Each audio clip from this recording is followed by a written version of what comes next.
avokat të cilët e përfaqësojnë këta kriminalë serb, ata mund të thirren në këtë vendim të gjykatës, pasi që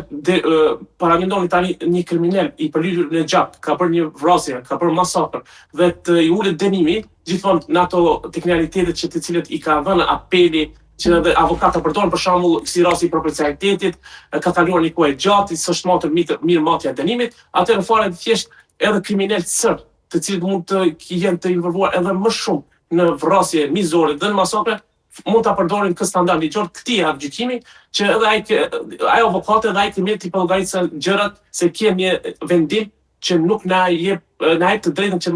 ne të marrim një dënim më të butë si rasti i Miloš Pesković. Pra paramendoni tani kjo ka krijuar edhe një precedent të rrezikshëm, ju mirë është parashtruar, pra është një normë, pra për atë arsye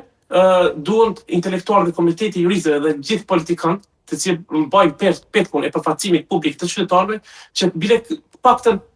këtë precedent ta largojnë. Domethënë i bën fjalë që këtë vendim të gjykatës sepse kjo është precedent shumë i rrezikshëm, pasi që me një farë mënyrë i vën në pozitë më të favorshme kriminalët serb, agresorin serb, nëse shqiptar si viktima, këtë rast si popullat civile shqiptare të pafashëm të cilët janë vrarë, ata i qenë në një pozitë